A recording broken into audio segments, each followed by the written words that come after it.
Hello everyone and welcome to today's live session. I am Christy, certified Catholic neurocoach, and today we are diving into a behavior that many daughters of narcissistic mothers struggle with, people pleasing. Our tip for today is to notice your people pleasing tendencies.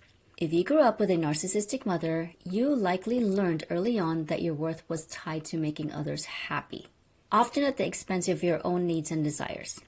This can lead to a pattern of people pleasing that extends well into adulthood, affecting all your relationships.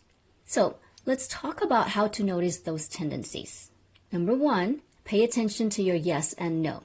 Do you find yourself saying yes when you really want to say no? Number 2 is check in with your feelings. Do you often feel resentful or overwhelmed after agreeing? Check in with your feelings. Do you often feel resentful or overwhelmed after agreeing to something? So check number 3 to notice your people-pleasing tendencies is to notice physical cues. Does your stomach knot up when someone asks you for something? Now, another step for noticing people-pleasing tendencies is to look for approval-seeking behaviors.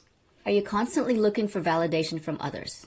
And then the last step is to examine your motivations.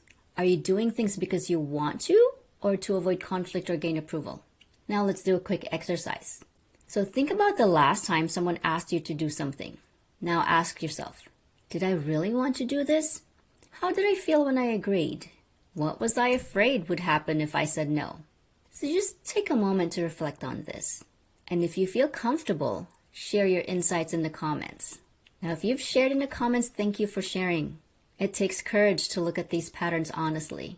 Now, why is noticing these tendencies so important? It's important because it's the first step to changing the behavior. It helps you understand your own needs and limits, and it can improve the quality of your relationships. It's also crucial for building self-esteem and self-respect. Remember, noticing isn't about judgment, it's about awareness.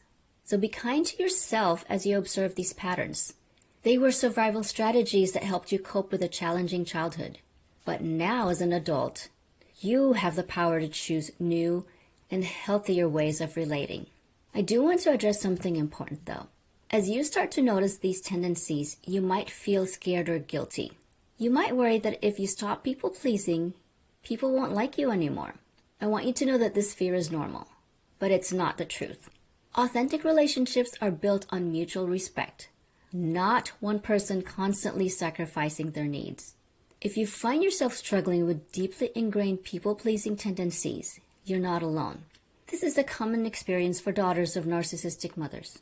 In my 12-week program, Rewrite Your Story from Trauma to Triumph, we work extensively on identifying and changing these patterns. We explore where they come from and how they're impacting your life right now. And most importantly, how to build healthier relationship dynamics. Now, before we wrap up, I'd love to hear from you. What's one situation this week where you can practice noticing your people-pleasing tendencies?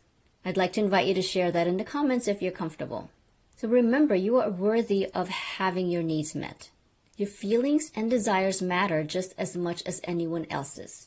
You don't have to earn love or acceptance by constantly putting others first.